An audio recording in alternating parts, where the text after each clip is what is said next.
Nós vamos começar aqui a preencher o que a gente pode aprender sobre o que seja o mundo. E você vai começar a colocar aí na sua atividade online que você está produzindo. Bem, qual é o instrumento de investigação do mundo para a filosofia? Ele se chama esse conceito aí, ó, bem interessante para você conhecer. Metafísica. O que a metafísica se pretende? Ela pretende investigar o mundo, investigar o mundo como uma característica do ser humano e uma característica essencial para a sua sobrevivência. A metafísica é a investigação mais radical desse comportamento. Então, a metafísica, ela é uma investigação. Então, você pode colocar aí. Ela é uma investigação na sua folha. Você pode marcar. A metafísica, ela é uma investigação sobre o quê? Sobre o mundo. Como o mundo quais são as ações que permeiam o mundo, o que existe no mundo. Só que a metafísica, gente, ela é teórica, ela é uma ideia. Esse debate de teoria de ideias acontece via metafísica, ou seja, a linguagem é metafísica. Essa caneta é empírica, ela não é metafísica, ela é um objeto. Então, a metafísica estuda os objetos, o ato de estudar é metafísico. Então, Deus, por exemplo, é metafísica, é uma ideia. Então, essas ideias, tudo que são conceitos permeiam o espaço de investigação da metafísica. E o que é o ser? O que a gente pode dizer que marca o ser para a filosofia? Então, ser é um termo, um conceito amplo para definir a existência das coisas que existem no mundo. Já os objetos e suas características são os entes, os quais são características próprio e distinto um do outro. Ou seja, o ente é aquilo que tem a sua materialidade, enquanto que o ser, ele é amplo, ele é uma ideia. Isso são características do debate da metafísica. Então, por exemplo, a gente tem problemas na realidade? Quais são os problemas da realidade? O primeiro passo é levantar questões. Lembra lá da nossa primeira aula que eu disse para vocês como é importante trazer perguntas, o ato de perguntar sobre o mundo e sua realidade. E a partir dessas perguntas, podemos organizar os conceitos centrais que servem de instrumento de investigação da filosofia. Então, desenvolver, construir o ato de perguntar, de questionar a realidade, nos leva a um ambiente da discussão metafísica. Então, o que é o devir e o vir a ser? São concepções lá daqueles primeiros filósofos da aula sobre o conhecimento que nós estudamos. Tem o Heráclito, o Parmênides e o Demócrito.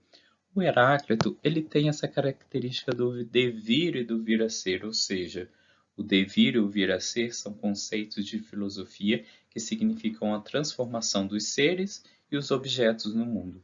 Então, o devir e o vir a ser estão presentes no mundo como? Na transformação. Por exemplo, a semente de uma fruta, ela vai se transformar num novo arbusto para essa árvore produzir novos frutos. O seu galho, depois que cai, ele pode pegar fogo, ele pode virar cinza, depois virar adubo novamente para a planta, para produzir novos frutos e novas sementes. Então, a permanência é o que não muda, é o que continua a existir na substância, na essência. Então, qual é a nossa essência enquanto ser humano? Isso é uma característica de Parmênides, por exemplo, que traz essa não mutabilidade do ser. E aí eu trouxe uma figura interessante para vocês pensarem. Um artista italiano pensou como que poderia ser os caixões do futuro, ao invés de serem caixões, serem essas cápsulas de alimento para as árvores, e assim o cemitério seria uma grande floresta. Bem mais interessante, né? Um monte de túmulo de concreto. Então, qual do mito à ciência? Ou seja, como que a gente vai sair da nossa expressão religiosa e vamos direto para a construção científica, para o que a ciência nos apresenta? Então, a explicação sobre a origem e a formação do universo se constitui em cosmogonias, ou seja, cosmogêneses.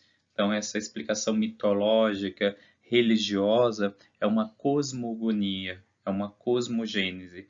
Ela traz uma crença na sua essência da criação. Arqué é a origem e o princípio de tudo, que existe tanto para a mitologia como para a filosofia, principalmente para os pré-socráticos. Já a filosofia e a ciência traz essa origem por um outro ponto de vista. O arqué da filosofia e da ciência tenta construir um conhecimento que seja rigoroso, metodológico, que não precise de crenças. Então, essa é uma das primeiras distinções entre o que a explicação do mundo vem da ciência e o que vem da religião. Então, essa dissolução do cosmo, do que a gente entende como cosmo, então é a inauguração de uma nova mentalidade e sua maneira de entender o mundo pela ciência moderna, que através da física e da astronomia contribuíram para o racionalismo. Exemplo, o heliocentrismo. Então, antes se acreditava, por exemplo, que a Terra era plana e o centro do universo, né? Hoje tem gente que ainda continua acreditando nisso, né? Mas está mais do que comprovado cientificamente que a gente está dentro de um espaço que a Terra é aí redonda, que já ultrapassamos o sistema heliocêntrico e descobrimos outras galáxias, então em que a Terra não está aí nesse ponto fixo parado no centro do universo. Então é entender como essa construção do conhecimento aconteceu lá naquele tópico que a gente trabalhou sobre o desenvolvimento do conhecimento da nossa segunda aula. Então, a gente tem dois espaços, um liga para a fé, para a nossa crença, e o outro é a concepção racionalista. E qual é o nosso papel enquanto cidadão do mundo, enquanto observador? O mundo agora passa a ter uma nova interpretação na pós-modernidade, né? E o mundo é menos linear e determinista, ou seja, não tem um mundo marcado a um destino certo. Ele é muito mais livre na forma como nós agimos enquanto seres humanos habitantes desse planeta, né? Essas novas teorias, o observador, sujeito de conhecimento, nós somos sujeitos cognoscentes, né? Possíveis de conhecer, ganhou o papel de protagonista no conceito, ou seja, nós somos os protagonistas frente a essa construção teórica do que seja o mundo e o universo, nessa concepção metafísica, né? Nessa apresentação das ideias. Então você pega a sua atividade, coloca aí, faz um esquema sobre o que você entendeu do debate sobre a questão do mundo que eu apresentei para vocês. Essas foram as nossas referências que nós usamos. Eu, por exemplo, desenhei aqui atrás sobre a questão do mundo, fiz um mundo, um planeta, pessoas, religiões, uma floresta aqui em cima, alguns sentimentos. Então fica como uma ideia, uma sugestão a vocês, mas vocês podem produzir o seu zine da forma que vocês quiserem. Eu vou postar esse zine lá no nosso Instagram, que você pode ver também apenas como sugestão. Eu queria ver a produção de vocês sobre o que vocês entenderam sobre essas aulas. Vocês também podem procurar outras aulas, outras informações na internet sobre o que nós apresentamos aqui. Então foi um prazer, até o nosso próximo encontro. Grande abraço, fiquem bem e nos vemos pela Secretaria de Educação. Abraço a todos, tchau.